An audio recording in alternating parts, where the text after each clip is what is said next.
আসসালামু আলাইকুম, welcome to our channel স্বাধীন পাঠশালা ইন অ্যানাদার ভিডিও। প্রিয় শিক্ষার্থী বন্ধুরা, আশা করি তোমরা সকলেই ভালো আছো। প্রিয় শিক্ষার্থী বন্ধুরা, সপ্তম শ্রেণীর আরেকটা ভিডিওতে তোমাদের স্বাগত। আজ আমি আলোচনা করব ষষ্ঠতম অধ্যায় থেকে 6.8 রিড দ্য লিস্ট। লিস্টটি পড়ো, তালিকাটি পড়ো অফ রিজন কারণের। You have written in activity 6.1। তুমি 6.1-এ যে কারণগুলো লিখেছিলে একটা টেক্সটকে ভালোভাবে না বোঝার জন্য, সেটা পুনরায় পড়ো। নাও এখন ইন পেয়ার, জোড়ায় জোড়ায়, আর গ্রুপ অথবা দলে দলে ডিসকাস আলোচনা করো দ্য রিজনস কারণগুলো, অ্যাগেন পুনরায়, and make a necessary sense এবং প্রয়োজনে তুমি চেঞ্জ করতে পারো টু দ্য রিজন কারণগুলো। ইউজ দ্য ফলোইং টেবল, নিচের টেবিলটি অনুসরণ করো টু ডু দিস অ্যাক্টিভিটি, এই কাজগুলো করার জন্য। তো এখানে আমাদের একটা উদাহরণ দেওয়া আছে, বলছে ফর এক্সাম্পল, উদাহরণস্বরূপ, ইন ইউর লিস্ট, তোমার তালিকায়, ওয়ান অফ দ্য রিজন, একটা কারণ ছিল, ইজ নিউ ওয়ার্ডস, অর্থাৎ নতুন শব্দ, বাট কিন্তু, now you came to know that, কিন্তু তুমি এখন জানতে পেরেছো, you did not use contextual clue, অর্থাৎ তুমি এখন কোন প্রাসঙ্গিক সূত্র ব্যবহার করনি, এটা তুমি এখন জানতে পেরেছো। কিন্তু আমরা যখন 6.1 করেছিলাম তখন কিন্তু প্রাসঙ্গিক সূত্র কি আমরা সে সম্পর্কে জানতাম না, এই জন্য আমরা আমাদের মতো করে উত্তর লিখেছিলাম। কিন্তু এখন আমরা কন্টেক্সচুয়াল ক্লু জানি এবং এর যে নিয়ম তিনটি আছে সেটিও জানি। সো এখন তুমি ওই কাজটি পুনরায় করবে, অর্থাৎ 6.1 এর কাজটি পুনরায় করবে। যদি তোমার মনে হয় যেটা প্রয়োজন, চেঞ্জ করা প্রয়োজন, তাহলে তুমি অবশ্যই চেঞ্জ করতে পারো। সো এই নিচের বক্সটি আমাদেরকে পূরণ করতে বলেছে। এর বলছে প্রিভিয়াস লিস্ট অফ রিজন, অর্থাৎ আমরা 6.1 এ যে লিস্টটি করেছিলাম সেই লিস্টটি এখানে আমাদের দেওয়া আছে, এটা হচ্ছে 6.1 এর লিস্ট।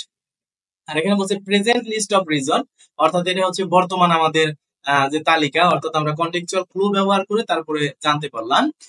সো প্রথমটা আমাদের জন্য করা আছে, এখানে আমাদের 1 নম্বরে বলা আছে নিউ ওয়ার্ডস, মানে নতুন শব্দ। যে নতুন শব্দ ব্যবহার থাকার কারণে, নতুন শব্দ ব্যবহার করার কারণে আমরা আগের টেক্সটটি বুঝতে পারিনি।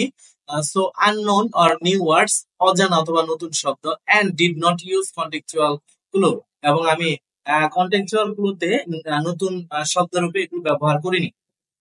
2 নম্বরে ছিল হচ্ছে ফরেন ল্যাঙ্গুয়েজ পোয়েম, অর্থাৎ একটা বিদেশি ভাষার কবিতা।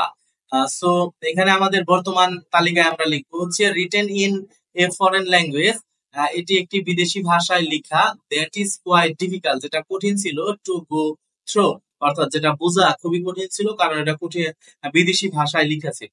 সো 3 নম্বরে আমরা দেখতে পাচ্ছি হচ্ছে কমপ্লেক্স, মানে হচ্ছে জটিল। সো এটার বর্তমানে আমরা যেটা লিখবো written in relatively complex language, অর্থাৎ এটি মোটামুটি একটু জটিল ভাষায় লেখা, যার জন্য আমরা এটা বুঝতে পারিনি।